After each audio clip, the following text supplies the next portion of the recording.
Des détails urgents ont émergé sur la rencontre Russie-États-Unis.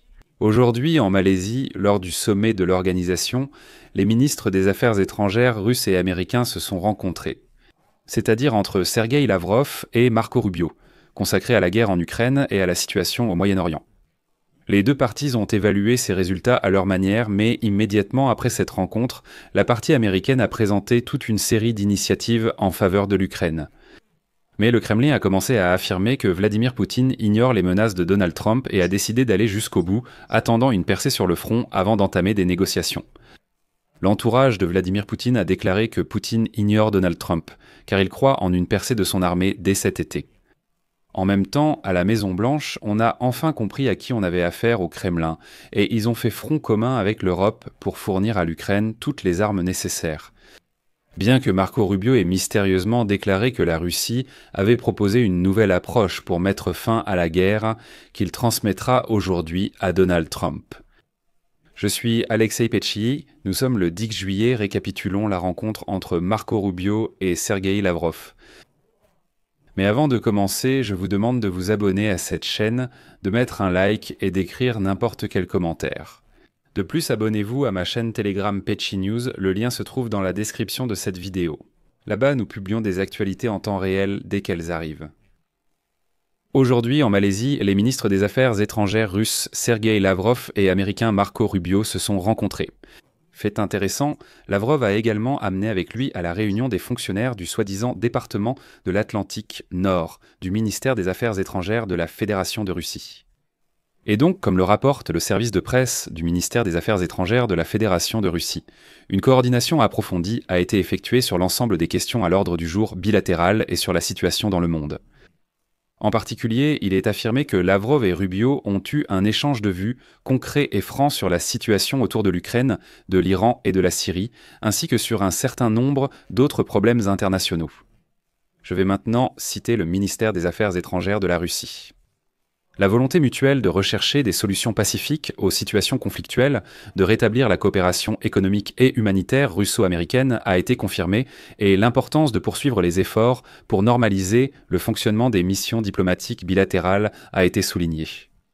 Dans l'ensemble, à Moscou, les discussions entre Marco Rubio et Sergueï Lavrov ont été jugées constructives et empreintes de respect mutuel. Fait intéressant, lors de l'enregistrement de cette émission, le département d'État américain n'avait pas encore publié de communiqué officiel sur les résultats de la rencontre. Mais le secrétaire d'État Marco Rubio a déclaré aux journalistes lors d'un point de presse qu'il avait échangé avec Lavrov de nouvelles idées concernant des négociations de paix pour mettre fin à la guerre menée par la Russie contre l'Ukraine. Selon Rubio, la Russie a proposé aux États-Unis une nouvelle approche différente pour résoudre la guerre en Ukraine. La proposition sera transmise au président américain Donald Trump et ce n'est qu'ensuite peut-être qu'elle sera rendue publique.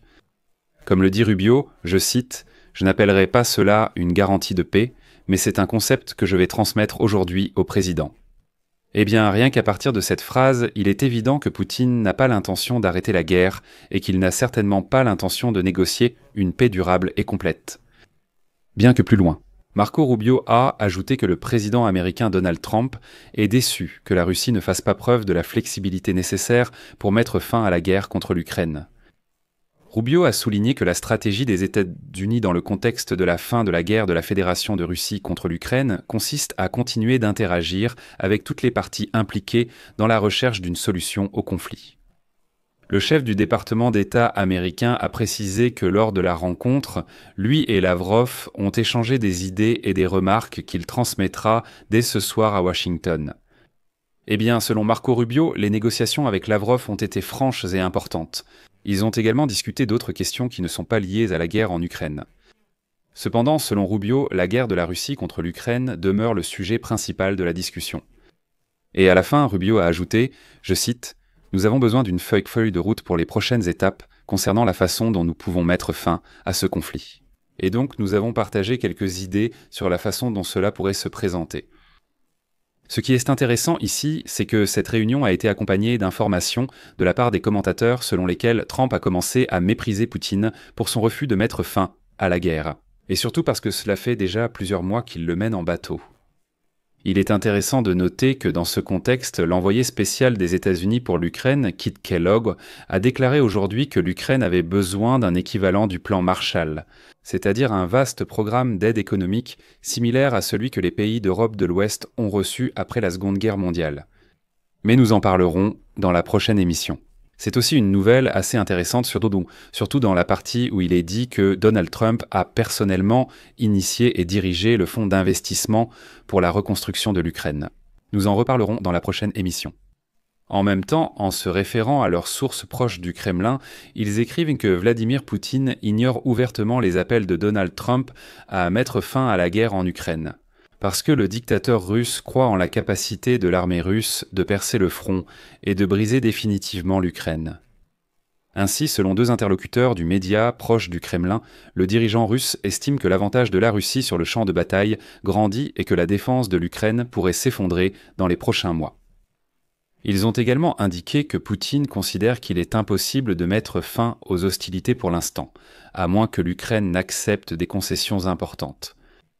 Le changement évident de rhétorique de Donald Trump, qui est passé des compliments envers Poutine à une insatisfaction publique à son égard, ne semble pas trop inquiéter le Kremlin, écrit le New York Times.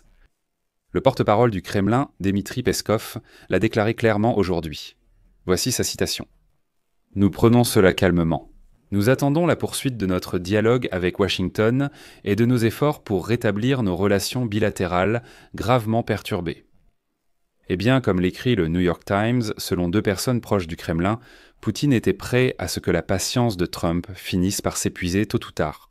Il a compris, disent ses sources, que Trump pourrait finalement imposer de nouvelles sanctions après la pause de 6 mois que sa présidence avait apportée aux Russes. Cependant, il est également vrai qu'à ce jour, les nouvelles sanctions américaines ne sont restées que des paroles et de la rhétorique. Et il n'a pas non plus encore été question d'augmenter l'aide militaire américaine à l'Ukraine. Et voilà, les initiés disent aussi qu'en général, Poutine est satisfait de son interaction avec Trump cette année. Et en général, le simple fait de la reprise des négociations directes entre les dirigeants de la Russie et des États-Unis a été une percée pour le Kremlin, mettant en fait fin à 3 ans d'isolement diplomatique du dictateur Poutine. Mais à Washington, il semble aussi qu'on comprenne que Poutine joue avec eux. Et en ce moment même, l'équipe de Donald Trump travaille avec les Européens pour augmenter les livraisons d'armes aux forces armées ukrainiennes. Pour que l'Ukraine puisse contenir l'assaut des troupes russes, celles-là même sur lesquelles Poutine compte maintenant, espérant qu'elles perceront la ligne de défense et s'empareront de beaucoup plus de territoires ukrainiens. Et parallèlement à cela, au Congrès américain, un projet de loi avec des sanctions contre la Russie a enfin commencé à avancer.